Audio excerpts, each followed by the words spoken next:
सर्वप्रथम जय हिंद सभी को। 32,388 वैकेंसी।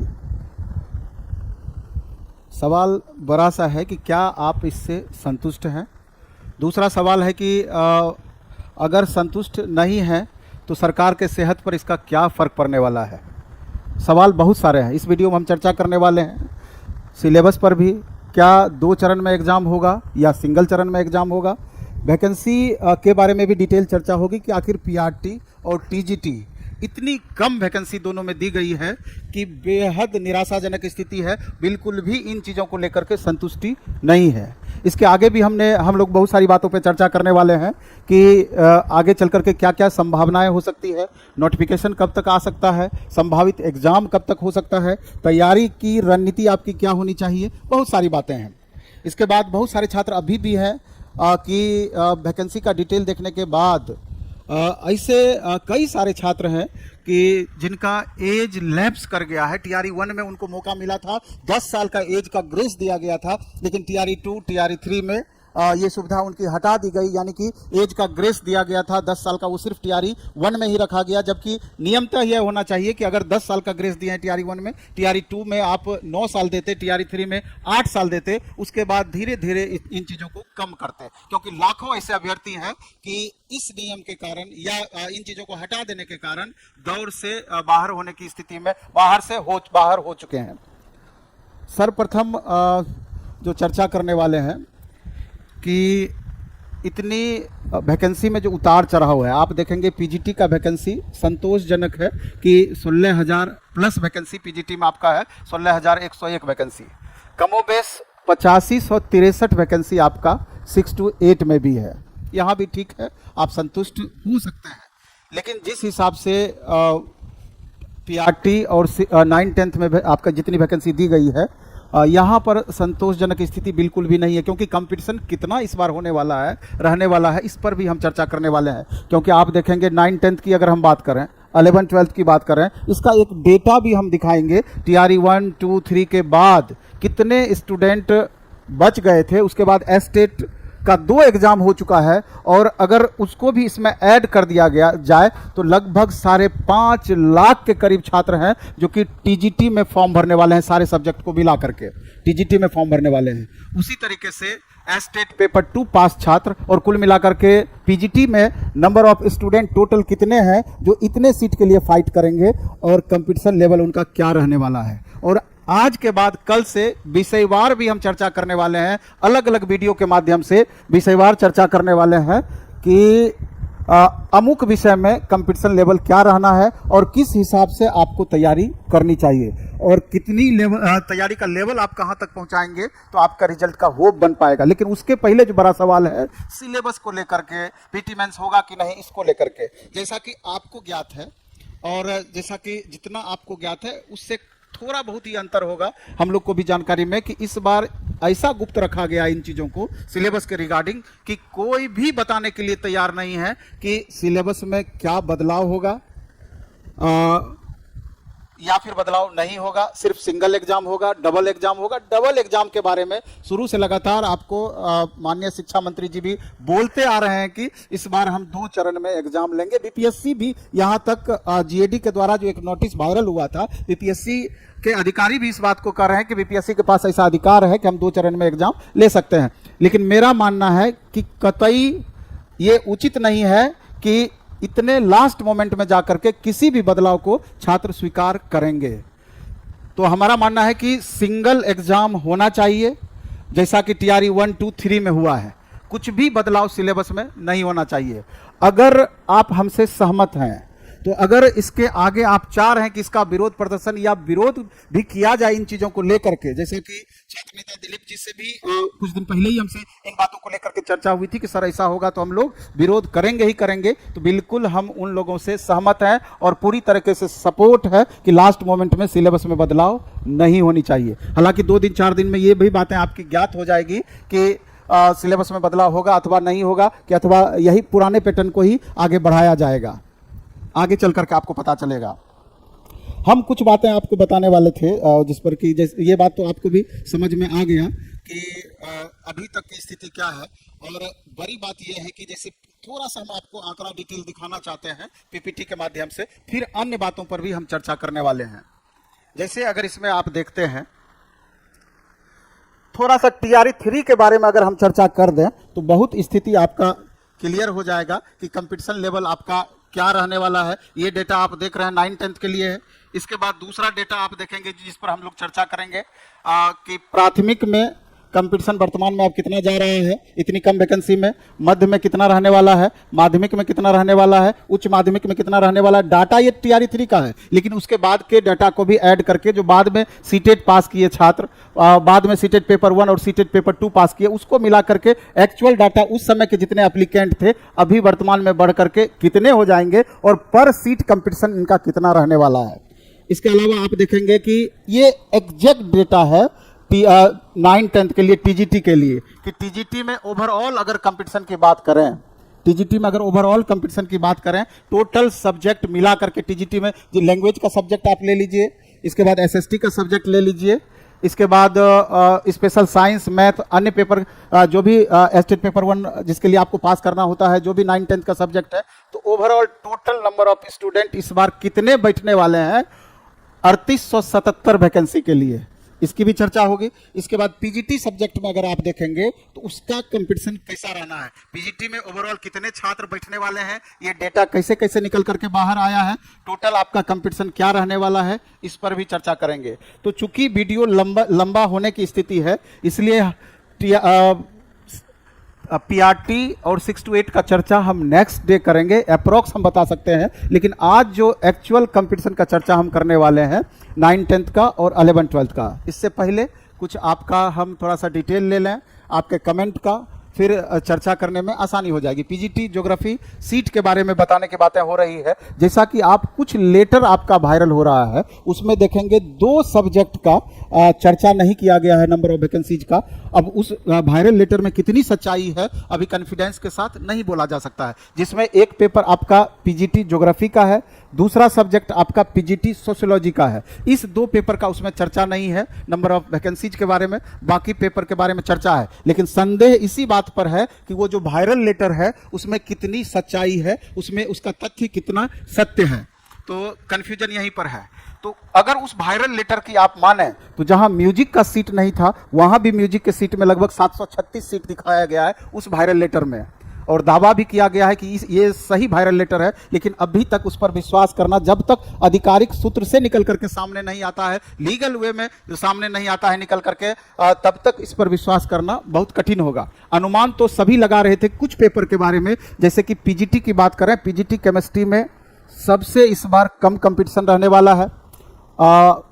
नंबर ऑफ स्टूडेंट जितने इसमें शामिल होंगे, नंबर ऑफ जितनी वैकेंसीज है, उस रिस्पेक्ट में सबसे कंफर्टेबल आपका पीजीटी केमिस्ट्री वाले रहने वाले हैं, उसके बाद पीजीटी फिजिक्स वाले रहने वाले हैं, उसके बाद अगर अन्य सब्जेक्ट की बात करें तो घुमा फिरा कर देखेंगे तो बॉटनी वालों की स्थिति भी सही रहने वाली है, इंग्लिश वालों की स्थिति भी सही रहने वाली है, साइकोलॉजी वाले की भी सही रहने वाली है स्थिति। बाकी में अगर आप देखते हैं, जैसा कि पहले से भी एक अनुमानित था कि थोड़ा सा स्ट्रगल ज़्यादा करना पड़ सकता है पीजीटी, फिर भी पीजीटी का कंडीशन फेवरेबल है, बहुत वहाँ तनाव वाली स्थिति नहीं है, क्योंकि स्टेट पेपर 2 वाले बच्चे जितने पास आउट हैं और पिछली बार जो बच्चे बच गए हैं, अगर दोनों को मिलाकर एक डेटा आपको जब दिखाएंगे तो पाएंगे कि नहीं स्थिति फेवरेबल है। लेकिन 9-10 वाले बच्चों को जरूर चिंता करने की जरूरत है, क्योंकि पिछली ही बार अगर आप देखें कि जैसे मैथ जैसे सब्जेक्ट में 120 में 102 कट ऑफ आपका चला गया था, एसएसटी का उतना ही टफ कट ऑफ था।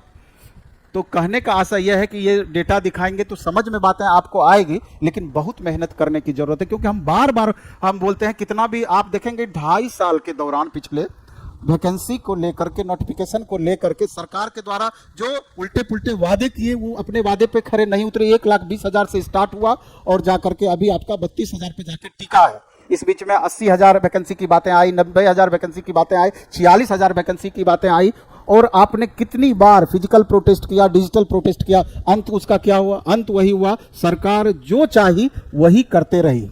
यानी कि कहने का आशय है कि बीजेपी का देखेंगे कि बीजेपी शासित अन्य राज्य भी जो है वैकेंसी के मामले में बहुत दिक्कत रहा है, और अभी वर्तमान स्थिति भी लगभग वैसी ही बनी हुई है। फिर भी आभार हम व्यक्त करते हैं माननीय शिक्षा मंत्री जी का कि हम जैसे जैसे ये बोल रहे थे कि मिनिमम 20,000 लग रहा था कि 20,000 21,000 पे जाकर के दम तोड़ देंगे, लेकिन 32,000 समथिंग वैकेंसी तक पहुंचे तो थोड़ा सा जाकर के वहां पर रिलीफ हुआ। लेकिन छात्र इन वैकेंसी से खास करके पीआरटी और टीजीटी वाले बिल्कुल भी संतुष्ट नहीं हैं।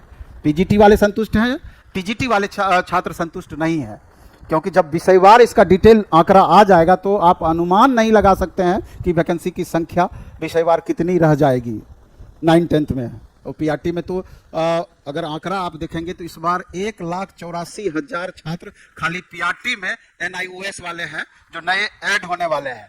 इसके अलावा करीब 3 लाख 3.5 लाख छात्र ऐसे जुड़ेंगे। लगभग 5 लाख से 5.5 लाख छात्र इस बार पीआरटी में बैठेंगे। कितनी सीटों के लिए? तो वही आपका 3847 सीट के लिए। तो आप समझ सकते हैं कि पर कैंडिडेट कंपटीशन आपका कितना हो जाएगा।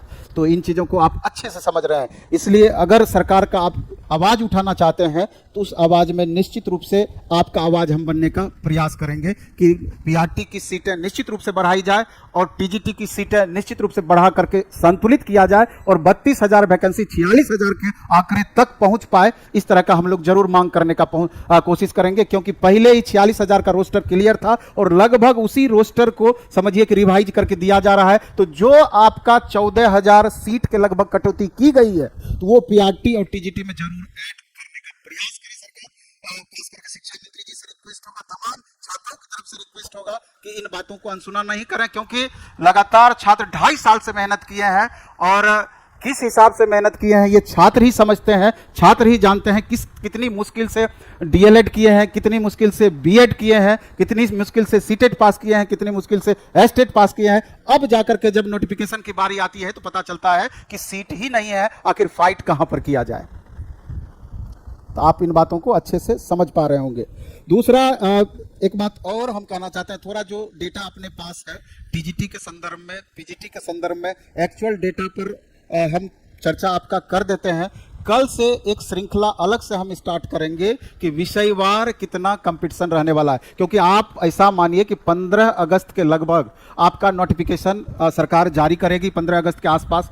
और जब 15 अगस्त के आसपास नोटिफिकेशन जारी करेगी, अक्टूबर में तो संभावना, हमको सितंबर में तो संभावना बिल्कुल ही नहीं है, मे भी कि नवंबर में आपके एग्जाम होने की संभावना बने या अक्टूबर लास्ट में संभावना बने। तो आप भी समझ सकते हैं कि जब कंपटीशन इतना होगा, ये तो दूर की बात रही पीटी मेंस वाली बात, जो होने का रहेगा तो कुछ दिन में आपको पता चलेगा। आप आवाज़ उठा सकते हैं, हम आवाज़ को एक रास्ता दिखा सकते हैं, सपोर्ट कर सकते हैं। लेकिन मेरा ये कहना है कि जो छात्र लगातार 2.5 साल से मेहनत करते आए हैं, बिल्कुल भी हिम्मत नहीं हारना है, बल्कि एक बार फिर से जोर लगा करके इस तरीके का परफॉर्मेंस खुद का बनाना है कि एक सीट से मतलब है और एक सीट पर रिजल्ट हम ले करके रहेंगे। पहले हम लोग कहते थे कि टीचर का तुलनात्मक रूप से आप देखेंगे दूसरे कंपटीशन से राह थोड़ा आसान था, जॉब लेना आसान था, इसलिए छात्र इतने पैसे लगा करके जैसे भी हुआ पैसे लगा करके बीएड किए, डीएलएड किए, आगे बढ़े। आपका 37-38 लाख के करीब छात्र बिहार एसएससी +2 में है। रेलवे में आप देख लीजिए कंपटीशन लेवल कितना होता है, और लगभग वही स्थिति अभी आपकी पीआरटी और टीजीटी की हो गई है घुमा फिरा करके। तो मेरा ये कहना है कि हिम्मत नहीं हारना है, हम तो मोटिवेट ही आपको करने का प्रयास करेंगे। 3-3.5 महीने का टारगेट बना करके लगातार जोर शोर से तैयारी में लग जाना चाहिए आपको। एनसीईआरटी बेस्ड पढ़ाई करें। जो छात्र इससे पहले 2.5 साल के दौरान सिलेबस को समाप्त कर चुके हैं, अब लास्ट मोमेंट में अधिक से अधिक प्रैक्टिस करने का प्रयास करें, अधिक से अधिक सेट बनाने का प्रयास करें, और जहां भीड़ अधिक हो टेस्ट वगैरह में कोशिश करें तुलनात्मक रूप से खुद को एसेस करें कि इतने छात्रों के बीच हमारा क्या परफॉर्मेंस है, और जब इतने ही छात्रों के बीच बहुत अच्छा परफॉर्मेंस नहीं है तो क्या उम्मीद करेंगे जहां लाखों छात्र बैठेंगे हमारा रिजल्ट हो जाएगा? कतई नहीं। ये कोशिश करना है। और जिन छात्रों को लगता है कि अभी भी बेस हमारा कमजोर है, बेस हमारा कमजोर रह गया है, तो एक बार लास्ट मोमेंट में 3 महीने में कोई आपको विद्वान तो नहीं बना सकता है, लेकिन लास्ट मोमेंट में अच्छे से रिवीजन पूरे सिलेबस को कराया जा सकता है। तो इस दोनों मोड को देखना है। एक बार थोड़ा सा हम अपना ऐड भी इस बीच में कर देना चाहते हैं, बाकी चीज़ों पे तो चर्चा हो ही रही है क्योंकि पूरी दुनिया ही उसी पर चल रही है और रोजी रोटी का सवाल है, इतने सारे शिक्षक भी उसी पर आश्रित है। तो हम आपको बता देना चाहते हैं कि आपके लिए एक स्पेशल गुरु 50 करके, चूंकि आज गुरु पूर्णिमा है, तो गुरु 50 करके एक कूपन कोड हमने लाया है और 4 तारीख से तिलक बैच हम एक दे रहे हैं, क्योंकि सिलेबस जो भी हो अगर सिलेबस में बदलाव होता है तो तुरंत पैटर्न भी यहाँ पर आपका चेंज होकर नए सिलेबस के अकॉर्डिंग आपका बैच चलने लगेगा। अभी पुराने पैटर्न से ही 4 तारीख से हम स्टार्ट करेंगे। तो 999 रुपया फी है बैच का। तो गुरु 50 करके कूपन कोड लगाएंगे तो 500 रुपये में आपको सारा बैच मूल सब्जेक्ट कॉमन पेपर सहित आपको मिल जाएगा। इसके अलावा आपका टेस्ट वगैरह है और भी बहुत सारी चीज़ों का प्रावधान किया गया है। जो बच्चे पटना रहते हैं तो कल से आप टेस्ट देने के लिए आइए। पीआरटी से पीजीटी तक तमाम तरह का टेस्ट आपका चल रहा है, आप उसमें जुड़िए। और जो आर्थिक रूप से सक्षम है जो छात्र 3 महीने के लिए पटना आकर के एक बार जी जान लगा सकते हैं, और जो आर्थिक रूप से सक्षम नहीं है घर पर भी रह करके पढ़ने का प्रयास कीजिए। कहीं भी मेहनत करेंगे उस मेहनत का प्रतिफल आपको बेहतर मिलेगा। तो चलिए हम आगे बढ़ते हैं, थोड़ा सा आपको डेटा दिखाते हैं। ये देखिए TRE 3 का पहले हम चर्चा करते हैं कि इसी से निकल करके आगे का डेटा भी आपका आ जाएगा। TRE 3 में प्राइमरी में टोटल 28,216 वैकेंसी थी और अप्लीकेंट जो इस एग्जाम में शामिल हुए थे 1,60,644 थे। अगर हम अपर प्राइमरी की बात करें मध्य विद्यालय की 19,645 वैकेंसी थी, 2,13,940 बच्चे शामिल हुए थे। अगर हम हाई स्कूल माध्यमिक विद्यालय 9-10 की बात करें 16,970 वैकेंसी थी, 1,44,735 उस समय बच्चे इसमें अपीयर हुए थे। अगर पीजीटी की बात करें तो 22,373 वैकेंसी थी, 61,986 छात्र शामिल हुए थे। लेकिन ये जो डेटा आप देख रहे हैं कंप्लीट इस बार बदला हुआ डेटा आपको मिलेगा TRE 4 के लिए। इतना ज्यादा अचानक भीड़ बढ़ा है, कैसे वो चीज आप देखिए। ये डेटा आपका जो हम दिखाए वो तो ओवरऑल डेटा है पीआरटी का 6 to 8, 9, 10, 11, 12 का। लेकिन ये जो डेटा है स्टेट पेपर 1 यानी कि TRE 4 में टीजीटी यानी 9, 10 और पीजीटी में कंपटीशन कितना है। तो ये पहला डाटा हम टीजीटी के लिए 9, 10 के लिए आपको दिखा रहे हैं कि जितने बच्चे TRE 3 में शामिल हुए थे, जितनी वैकेंसी थी, अगर उसको माइनस कर देंगे तो उतने बच्चे बचे हुए हैं जो कि आगे प्रोसीड करेंगे, अगले एग्जाम में बैठेंगे। लेकिन इस बीच में 2 एस्टेट हुआ। एक TRE 3 के टाइम में एस्टेट हुआ था, मात्र 1 सप्ताह के लिए वो सारे बच्चे TRE 3 में नहीं बैठ पाए थे, तो वो छात्र भी वेट कर रहे थे। और एक एस्टेट पिछले साल हुआ, वो छात्र भी वेट कर रहे थे कि TRE 4 की वैकेंसी आएगी, उसमें हम बैठेंगे, उसमें हम शामिल होंगे। तो अगर इन सारे डेटा को मिला दिया जाए ओवरऑल तो टीजीटी में कितना कंपटीशन आपका हो जाएगा। 2024 में जो एस्टेट हुआ उसमें 1,94,697 छात्र पास हुए, टोटल सब्जेक्ट टीजीटी का मिला के एस्टेट पेपर 1 पास हुए। और 2025 में जो एस्टेट पेपर 1 पास किए उसमें 1,54,145 छात्र पास किए। अब टोटल अगर हम बात करें TRE 3 से बचा हुआ और प्लस इस दोनों को मिला देंगे तो टोटल आपका निकल जाएगा कि कंपटीशन आपका कितना है। तो आप देख लीजिए कि 2,13,940 छात्र अपीयर हुए थे 9, 10 में। कितनी वैकेंसी के लिए? 19,645 के लिए। अगर इसको माइनस इसमें हम कर दिए, बाकी 2024 का एस्टेट 2025 का एस्टेट को आपस में जोड़ दिए तो टोटल 5,42,137 छात्र आपका टीजीटी में शामिल होने वाले हैं। 5,42,137 छात्र कितने पोस्ट के लिए? 3,877 पोस्ट के लिए, यानी कि 140 पर 1 को लिया जाएगा। कंपटीशन आप देख लीजिए कि टीजीटी में आपका कितना ज्यादा बढ़ गया कम वैकेंसी के कारण। यानी कि आपका कहने का मतलब है कि अगर टीजीटी मैथ का कट ऑफ 102 गया था पिछली बार, तो क्या इस बार 110 चला जाएगा? तो इसमें 2 बातें हैं, समझना होगा।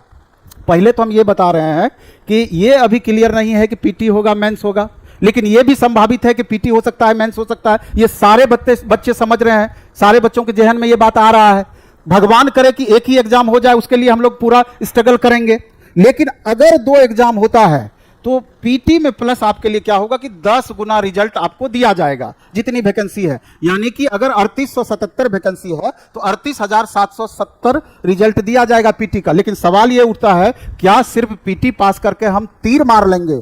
फाइनल सिलेक्शन हमारा कैसे हो, यह ज्यादा महत्वपूर्ण है। इसलिए फाइनल सिलेक्शन के लिए कैसे हो तो आप भी समझ रहे हैं कितना ज्यादा आपको मेहनत करना पड़ेगा। इसलिए 10 घंटे, 12 घंटे, 13 घंटे अगर पहले से पढ़ा हुआ है तो इस रूटीन को अभी से आप फॉलो करना स्टार्ट कर दें। और एक बात आप समझ लें कि असंभव कुछ भी नहीं है। असंभव, आप 2.5 साल लगातार मेहनत किए हैं, अगर सही तरीका से मेहनत करेंगे तो 1 सीट आप अपना पक्का कर पाएंगे, ये मेरा भी दावा है। इसके बाद अगर हम चलते हैं पीजीटी के बारे में, तो पीजीटी का भी थोड़ा सा आप आंकड़ा देख लीजिए कि क्या आंकड़ा है। पीजीटी का जहां तक सवाल है तो आपको भी समझ में आता है कि उसके लिए स्टेट पेपर 2 पास करना होता है पीजीटी के लिए। अब देखिए कि 61,986 छात्र टीआरई 3 में बैठे थे। कितने सीट के लिए? तो 22,373 सीट के लिए। अगर इसमें 22,373 को माइनस कर देते हैं तो ये बच्चे फिर टीआरई 4 में बैठने के लिए एलिजिबिलिटी रखते हैं, अगली वैकेंसी में बैठेंगे। तो इतना माइनस इतना प्लस 2024 में जो छात्र स्टेट पास किए हैं प्लस 2025 में जो छात्र स्टेट पास किए हैं, अगर टोटल को मिला दिए तो 2,43,712 छात्र बच गए जिनको टीआरई 4 में बैठना है। कितनी वैकेंसी के लिए? तो 16,101 वैकेंसी के लिए। अगर इस हिसाब से देखा जाए तो 15 स्टूडेंट में एक स्टूडेंट का सिलेक्शन होना है। और इसमें भी अगर पीजीटी में अगर बात करेंगे तो कुछ सब्जेक्ट का कंपटीशन, जैसा कि हमने पहले भी चर्चा किया, बहुत कम है। कुछ सब्जेक्ट का कंपटीशन आपका में भी कि ज्यादा रहने वाला है। तो और गर्ल्स के लिए चूंकि अभी तक डोमिसाइल का मामला भी कोर्ट में भी मामला आपका पहुंचा हुआ है और हम चाहते हैं कि डोमिसाइल पूरी तरीके से इंप्लीमेंट हो, तो थोड़ा सा अनिश्चितता अभी भी डोमिसाइल में बना हुआ है। लेकिन मेरा मानना है कि इस बार डोमिसाइल बिहार में इंप्लीमेंट होगा। दुर्भाग्य यह है कि टीआरई 1, 2, 3 में जहां ज्यादा वैकेंसी थी वहां डोमिसाइल नहीं, और जब डोमिसाइल आई तो वैकेंसी नहीं। यह समझिए कि दुर्भाग्य है टीआरई 4.0 में शामिल होने वाले छात्रों की। और इस परिस्थिति को देख करके पीजीटी में आप देखेंगे कि पीजीटी में फिर भी आपके लिए आसान है। लेकिन एक रिक्वेस्ट मेरा पीजीटी वाले छात्रों से होगा कि जिन भी छात्रों का पीजीटी है, टीजीटी देने के हकदार हैं, 6 to 8 देने के हकदार हैं। बहुत सारे ऐसे छात्र हैं जिनको 6 to 8 भी देना है, 9, 10 भी देना है, 11, 12 भी जाना है। तो उनसे मेरा रिक्वेस्ट होगा कि पीजीटी पे आप पूरा का पूरा फोकस करें, क्योंकि ऊपर से नीचे जैसे जैसे आप बढ़ेंगे कंपटीशन आपका वैसे वैसे बढ़ता चला जाता है। आपको भी ये बात ज्ञात है। इसलिए खास करके अगर फिजिक्स की बात करें, केमिस्ट्री की बात करें, बॉटनी की बात करें, इंग्लिश की बात करें और कुछ पेपर की बात करें, साइकोलॉजी की बात करें, तो घोड़े की तरह जाबी लगा लीजिए और सिर्फ पीजीटी पर ध्यान दीजिए, नीचे की तरफ मत ध्यान दीजिए। लेकिन जहां पर पीजीटी में सीट मिनिमम है, अगर उनको टीजीटी का भी ऑप्शन है और खास करके 6 to 8 का ऑप्शन है, तब जाकर के वो छात्र 6 to 8 पर भी फोकस कर सकते हैं। क्योंकि आपको भी पता है कि कई सारे ऐसे सब्जेक्ट हैं कि 6 to 8 का कॉम्बिनेशन थोड़ा में भी अलग है, 9, 10 का कॉम्बिनेशन अलग है और पीजीटी में अलग है। तो 3 महीने में इतने बड़े सिलेबस को मेंटेन रखना मेरे ख्याल से बहुत टफ होने वाला है। तो यहां पर अपनी बुद्धि विवेक का आप सहारा लें, अपनी बुद्धि विवेक से आप काम करें तो रास्ता थोड़ा सा आपके लिए आसान हो सकता है। और जैसा कि हम बताएं कि कल से हम एक विषयवार भी आपको डेटा दिखाएंगे कि हिंदी में ओवरऑल पीजीटी में कितने बच्चे शामिल हो सकते हैं, कितनी वैकेंसी के लिए। जब वैकेंसी का डिटेल आ जाएगा तो अभी कैसे बता सकते हैं, जब वैकेंसी का डिटेल आ जाएगा तो तब इससे क्या होता कुछ नहीं है। जो जैसा मेहनत करेंगे उसी हिसाब से आपको उसका प्रतिफल मिलेगा। लेकिन एक दिमाग में सेट होता है कि हमको कितना ज्यादा मेहनत करना है, तो लगातार उस हिसाब से दिन रात आप एक करेंगे। तो क्लास 6 से क्लास 12 तक एनसीईआरटी, एससीईआरटी और अब तक जो आपने पढ़ाई किया होगा, जो छात्र को लगता है कि कहीं पर भी क्लास किए हो, उसका नोट्स आपके पास होगा, उसको एकदम लाइन बाय लाइन रिवीजन करना स्टार्ट करें। इसके बाद जो नए छात्र हैं एक बार पूरा सिलेबस का रिवीजन करें। जो पुराने और नए दोनों छात्र हैं अब डेली एक सेट प्रैक्टिस करना स्टार्ट करें। तो ये चंद छोटी छोटी चीजों को करके आप अपने परफॉर्मेंस को लगातार इंप्रूव कर सकते हैं। पीजीटी के लिए एक चीज हमने और ध्यान दिया है, क्योंकि पीजीटी का टेस्ट कहीं नहीं चलता है, तो पीजीटी के मामले में अभी कुछ सब्जेक्ट से स्टार्ट हम कर रहे हैं और सब्जेक्ट को इसमें हम ऐड करेंगे। 40 क्वेश्चन जैसे हम डेली प्रैक्टिस कराते हैं सप्ताह में 5 दिन मंडे टू फ्राइडे, और 2 दिन 150 का प्रैक्टिस कराते हैं पटना के सेंटर पूरे दोनों सेंटर पर, इसके अलावा ऑनलाइन में भी। तो पीजीटी के लिए स्पेशल 80 सेट का 40 क्वेश्चन का एक साथ एक सीरीज हम ला रहे हैं और 40 क्वेश्चन का डेली उसमें डिस्कशन कराएंगे। और सारा क्वेश्चन टीआरई 1, 2, 3 या जो बदलते हुए पैटर्न पर बेस्ड एनसीईआरटी, एससीईआरटी बेस्ड रहेगा, जिस तरह का क्वेश्चन एग्जाम में आपका पूछ सकता है। 2 घंटे का डिस्कशन डेली चलेगा, एकदम मिनिमम कॉस्ट में ये सारा चीज आपके लिए उपलब्ध होगा। और अभी परसों तक के लिए गुरु 50 करके GURU कैपिटल में और उसमें 50 दोनों के बीच गैप नहीं होना चाहिए, कूपन कोड दे दिए हैं। तो अगर 500 फी है तो 250 रुपया में आपको 80 सेट मिल जाएगा। ये स्थिति है।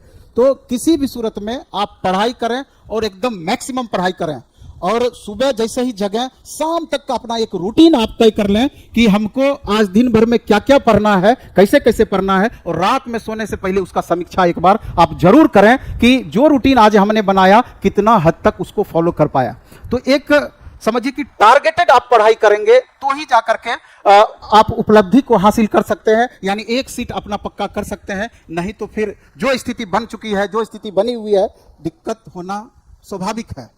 इसलिए असंभव कुछ भी नहीं है, लेकिन आपके मेहनत के द्वारा ही वो चीज संभव हो पाएगा। इस बात को आपको एकदम गांठ बांध लेना है। बाकी पीआरटी के छात्र, कंपटीशन अगर कहा जाता है कि कोई भी कंपटीशन हो, 40% स्टूडेंट ही मेन कंपटीटर होते हैं। 60% ऐसे स्टूडेंट हैं डिग्री ले लिए हैं, बहुत सीरियस नहीं है, डिग्री ले लिए हैं, दूसरा काम कर रहे हैं, डिग्री ले लिए हैं, तीसरा काम कर लिए हैं, अचानक देखे वैकेंसी आ गई, तैयारी में हम लग गए। तो अचानक अगर आप आग लगने के बाद अचानक कुआं खोदते हैं तो उसका बहुत ज़्यादा लाभ नहीं होता है। इसलिए जो छात्र को तैयारी करना है तो वो एकदम दिन रात करके सीरियसली तैयारी करें, नहीं तो फिर इससे आप परेशान हो जाएंगे, बहुत ज़्यादा लाभ नहीं मिलेगा। इसलिए जिसको फील्ड छोड़ना है वो अभी ही छोड़ दें, अगर जिसको लगना है तो एकदम डेडिकेशन के साथ लगे। बाकी कोशिश हमारा रहेगा कि कल दिलीप जी और अन्य छात्र नेताओं के साथ मिलकर एक बार आवाज उठाने का प्रयास करते हैं कि पीआरटी में सीट बढ़ाया जाए और फिर टीजीटी में सीट बढ़ाया जाए। कम से कम इतना सीट तो होना ही चाहिए कि जिसमें हम स्ट्रगल कर पाएं। अब इतने कम सीट में तो आप ही समझ सकते हैं कि स्ट्रगल करने के लिए क्या रह जाता है। इसलिए अगर इस बात से आप सहमत हैं तो एक बार बुलंद तरीके से कल हम कोशिश करते हैं कि एकजुट होकर के इस पर आवाज़ उठाने का या उनसे राय मशविरा करके इस बात को कैसे आगे बढ़ाया जाए, इस बात के लिए भी कोशिश जारी रहेगी अपनी। अभी भी बहुत सारे छात्र लगातार ज्योग्राफी के बारे में चर्चा कर रहे हैं, लेकिन कुछ वीडियोज के माध्यम से ज्योग्राफी और सोशियोलॉजी में कन्फ्यूजन सा क्रिएट हो गया। लेकिन हमको ऐसा नहीं लगता है कि ज्योग्राफी, इतना बड़ा बिहार, 38 जिला, इतने सारे स्कूल, ज्योग्राफी का सीट ही नहीं रहेगा, सोशियोलॉजी का सीट ही नहीं रहेगा। ये कैसे हो सकता है, ये कैसे संभव है? और ऐसा नहीं है कि पिछली बार ज्योग्राफी का बहुत वैकेंसी निकला था, ऐसा भी नहीं है। सोशियोलॉजी का बहुत वैकेंसी निकला था, तो ऐसा भी नहीं है। इसलिए जब नोटिफिकेशन आपका आ जाएगा तो ऐसे अभी फालतू का तनाव ना लें, नोटिफिकेशन आने के बाद ही ये बात आपका क्लियर हो पाएगा कि ज्योग्राफी और सोशियोलॉजी के बारे में। और इतना भी अगर हम बात करें केमिस्ट्री की, फिजिक्स की, बॉटनी की, साइकोलॉजी की, या जो छात्र को लगता है कि हमारा कंपटीशन बहुत आसान है, तो बहुत इजी वे में भी उसको नहीं लेना है, क्योंकि इस बीच में बहुत सारे छात्र नए भी पास आउट हुए। इस बार बहुत अच्छे अच्छे छात्र स्टेट पेपर 2 पास किए हैं। तो कंपटीशन हर जगह है, अगर हल्के में लीजिएगा तो हो सकता है कि आपकी परेशानी बढ़ जाएगी निश्चित रूप से। तो फिर से एक बार हम आपको कहना चाहते हैं, हालांकि खामियां बहुत सारी है, नोटिफिकेशन जब आएगा तो आप देखिएगा खामियां कितनी सारी बीपीएससी टीआरई 1 से लेकर टीआरई 3 तक ढोते आई है, और आगे भी वो चीज प्रोसेस में रहेगा। हम लोगों को उसका भी विरोध करना चाहिए। जैसे क्या, जैसे 1 कैंडिडेट 1 रिजल्ट का मामला आप देखेंगे, टीआरई 1 से लेकर टीआरई 3 तक में 3,80,000 वैकेंसी निकाली है, जबकि वास्तविक ज्वाइनिंग मात्र 2.25 लाख का हुआ है। और अगर तीनों का अलग अलग देखेंगे तो आप पाएंगे कि टीआरई 1 में भी लगभग 40% सीटें बचा लिया गया, टीआरई 2 में भी लगभग 40% सीटें बचा लिया गया, टीआरई 3 में भी लगभग 40% सीट बचा लिया गया। तो आप देखिए कि टीआरई 3 की बात करें, 87,772 वैकेंसी निकली थी, मात्र 51,200 का ही नियुक्ति पत्र बांटा गया। और उसमें भी बाद में चल करके इतना गंदा वेरिफिकेशन का प्रोसेस है बीपीएससी का, इतना गंदा वेरिफिकेशन का प्रोसेस है कि पहले आपसे क्या करेगा कि नोटिफिकेशन के वक्त फॉर्म कहेगा कि अपना अपना डॉक्यूमेंट्स आप अपलोड कर दें, और बाद में आप गलत डॉक्यूमेंट्स अपलोड कर रहे हैं, सही डॉक्यूमेंट्स अपलोड कर रहे हैं, उसका कोई जांच तत्काल नहीं होना है। और वेरिफिकेशन के टाइम में बोला जाएगा कि उसी डॉक्यूमेंट्स को आप डाउनलोड करें, उसी डॉक्यूमेंट्स को आप डाउनलोड करें। तो उसी डॉक्यूमेंट्स को डाउनलोड करके आप वेरिफिकेशन करवा लीजिएगा, और आपको बताया जाएगा कि फाइनल वेरिफिकेशन हम बाद में करेंगे। यानी कि अजीब विडंबना है कि पहले आपसे ज्वाइनिंग करा लिया जाता है, 2 महीना, 4 महीना, साल भर, 2 साल के बाद फाइनल वेरिफिकेशन आपसे किया जाता है कि डॉक्यूमेंट सही दिया था कि नहीं, कॉम्बिनेशन सही था कि नहीं, डोमिसाइल सही दिया था कि नहीं। और यही कारण है कि प्रत्येक जिले से, 38 जिले से 300, 400, 500, 600 की संख्या में अभी तक छात्र लगातार बाहर आ रहे हैं। किसी का डॉक्यूमेंट्स गलत पकड़ा रहा है, कोई गलत आधार डोमिसाइल देकर के चला गया है, कोई गलत कॉम्बिनेशन देकर के चला गया है। तो सवाल यह उठता है कि अगर 38 जिला के 300-400 को हम ऐड कर दें तो 12,000, 14,000 जो छात्र बाहर हुए हैं, तो उसी वैकेंसी के 12,000 छात्रों को वो लाभ मिलना चाहिए, ना कि यह वैकेंसी फिर अगली वैकेंसी में जाकर ऐड हो जाना चाहिए। यानी कि 21-22,000 सीट तो ऐसे बचा 40% वाले रेशियो में, और ऊपर से 12,000 और जोड़ दीजिए, तो वास्तविक बहाली कितनी हुई साहब? आप इस बात को बताइए, क्या इस चीज का विरोध होना चाहिए कि नहीं? वैकेंसी आपका 32,000 निकाला है, पता चलेगा 40% हटा दीजिए तो लगभग 12,000 वैकेंसी आपका ऐसे ही गायब कर देगा, पता चलेगा कि 20,000 छात्रों को ज्वाइन कराया गया। कितना बड़ा अन्याय है ये, कितनी बड़ी ये परेशानी पैदा कर रही है स्टूडेंट के लिए। तो in one candidate one result का मामला सुलझना ही चाहिए और वेरिफिकेशन प्रोसेस का मामला सुलझना ही चाहिए। इन बातों को सबको समझना चाहिए।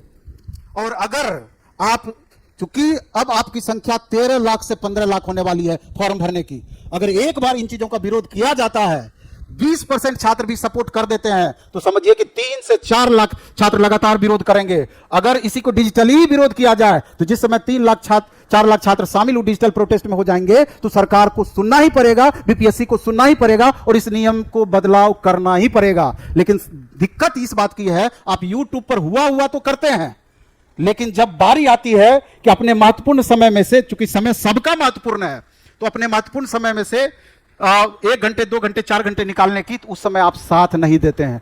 अब तक का सबसे बड़ा प्रोटेस्ट 8 मई वाला हुआ था, 8 मई का। तो उस सबसे बड़े प्रोटेस्ट में कितने बच्चे शामिल हुए होंगे? तो 20,000, 25,000, 30,000। आप समझिए 15 लाख बच्चे में से सबसे बड़े प्रोटेस्ट में 25,000 बच्चे शामिल हो रहे हैं। और जब यही 25,000 बच्चे रोड पर उतरे, जब मुसल्लेपुर हाट से स्टार्ट किए गांधी मैदान तक गए, पूरे बिहार में एक हाहाकार वाली स्थिति बन गई। पूरे बिहार में एक अलग तरह का मैसेज गया, एक अलग तरह का मैसेज गया। अलग बात है कि उस मैसेज को सरकार बुरी तरीके से रौंदने का काम की। लेकिन अभी सरकार पर अगर दबाव बना है तो दबाव सिर्फ इसलिए बना है, इन कॉकरोचों के वजह से दबाव बना है। इसलिए अभी का जो परिस्थिति है, क्योंकि ये बिल्कुल आपका वाजिब मांग है और वाजिब मांगने में कोई गुरेज नहीं होना चाहिए, कोई बुराई नहीं होनी चाहिए, क्योंकि बदलाव के लिए हर चीज के लिए यहां स्ट्रगल करना पड़ता है। हर चीज के लिए आपको आवाज उठाना पड़ता है। फॉर्म भरने के लिए लाइन लगाइए, ट्रेन पे चढ़ने के लिए लाइन लगाइए, परीक्षा में जाने के लिए लाइन लगाइए, और हर चीज के लिए आप नोटिफिकेशन के लिए स्ट्रगल कीजिए, एग्जाम के लिए स्ट्रगल कीजिए, लगातार विरोध प्रदर्शन कीजिए, तब जाकर के आपकी बातें सुनी जाती है। ऐसा क्यों? यही बात है कि हम लोगों का आपस में एकता नहीं है। तो ये आपके खुद की लड़ाई के लिए जब आप तैयार नहीं होंगे, कैसे आपकी बातें सुनी जाएगी? और एक बार जाकर के आप एक बार दहाड़ दीजिएगा। और हम ये नहीं कह रहे हैं कि सरकार का विरोध हिंसात्मक तरीके से करना है, पूरी तरीके से अहिंसात्मक तरीके से अपनी बातों को रखना है, तब भी आपकी बातें निश्चित रूप से सुनी जाएगी। और ऐसा तमाम छात्रों को करना चाहिए। नहीं तो इसी तरीके से आप, जिस हिसाब से सरकार अपने हिसाब से वैकेंसी देती है, अपने हिसाब से पूरा सिस्टम को चलाती है, दबाव दे करके सिस्टम को चलाती है, ये सारा कुछ आपका होते रहेगा और आप बर्दाश्त करने के आदी रहे हैं, आप बर्दाश्त करते रहेंगे। नहीं तो किस हिसाब से 2.5 साल आपने लगातार वेट किया है। मेरा माननीय मुख्यमंत्री जी से हम मिले भी थे, तो उन्होंने बोला हमको कि 20,000 सीट हमने प्रत्येक साल कर दिया, अब 1 लाख वैकेंसी 5 साल में आने वाली है। हमने इस बात को रखा था कि सर 2.5 साल से ऊपर हो चुके हैं, इस बीच में कोई वैकेंसी नहीं आई है। अगर आप अपने कथनानुसार ही चलते हैं तो 45-50,000 वैकेंसी तो 2.5 साल में ऐसे ही बन पा रहा है। और सीटें भी निश्चित रूप से खाली है, क्योंकि 31,000 और 12,000 33,000 सीट तो पिछला बचा हुआ है। और आपने 46,000 का रोस्टर क्लियर किया था, तो आखिर वो सीट गया कहां? आप खुद समझ सकते हैं, आखिर वो सीट गया कहां? तो सीटें हैं। अभी आप देखिए कि सेंट्रल गवर्नमेंट का एक रिपोर्ट आया था, उसमें भी बताया गया था कि कितनी टीचर की वैकेंसी बिहार में खाली है। तो निश्चित रूप से फिर से आपको आगाह करना चाहते हैं, क्योंकि अंतिम आपके पास जो आपका ताकत होता है, जो आपके जिम्मे होता है, अधिक से अधिक मेहनत, वो तो है ही, क्योंकि मेहनत के बिना कुछ भी संभव नहीं है। पढ़ाई तो प्रायोरिटी में सबसे ऊपर आना ही चाहिए, क्योंकि बिना पढ़े कोई उपाय ही नहीं है। लेकिन जब जरूरत पड़े तो आप लड़ाई के लिए भी तैयार रहिए। पढ़ाई और लड़ाई दोनों साथ साथ चलेगा तो आपकी अपनी अधिकार की बातें आप कर पाएंगे और आपकी बातों को माना भी जाएगा, रखा भी जाएगा और आपके हिसाब से सरकार चलने को बाध्य भी हो पाएगी। क्योंकि आप क्या चीज के लिए, आप सरकार जो इस तरीके से, आप देखिए कि 20 तारीख का जो आंदोलन हुआ, किस हिसाब से उस आंदोलन का सरकार कुचल दी। एक तरीके से घर से बाहर नहीं निकलने दिया, वहीं पर जाकर के समझिए कि अंदर ही, रूम के अंदर ही बंद करवा दिया गया, कि पुलिस का पहरा बैठा दिया गया। तो इसी तरीके से कुचला जाएगा, ये बात आप यकीन मानिए। नहीं तो फिर वही बातें होंगी।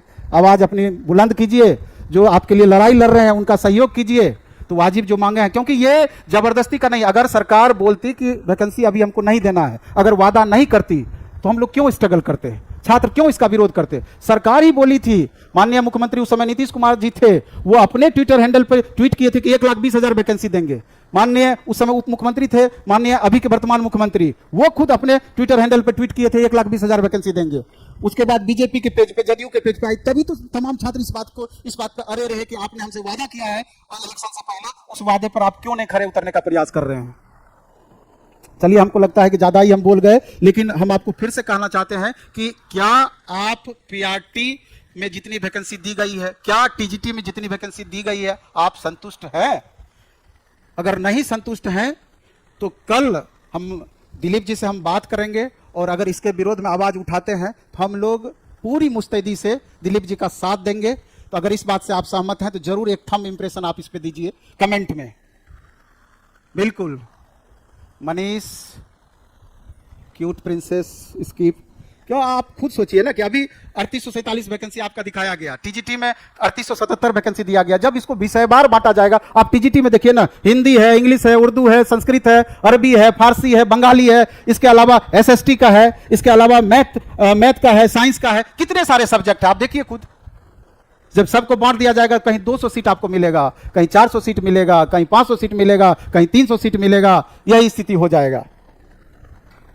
चलिए, आज हम इस वीडियो को इतना ही रखते हैं, और जैसा भी होगा और जब वस्तुस्थिति क्लियर होगी, स्पष्ट होगी, तो फिर दोबारा से आपके सामने उपस्थित रहेंगे, और कोशिश हम करते हैं कि आपकी बात को आगे बढ़ाने का, पीआरटी और टीजीटी के मामले को आगे बढ़ाने का, और उम्मीद करते हैं कि आप इन चीज़ों से निश्चित रूप से इन चीज़ों में साथ दीजिएगा विरोध में।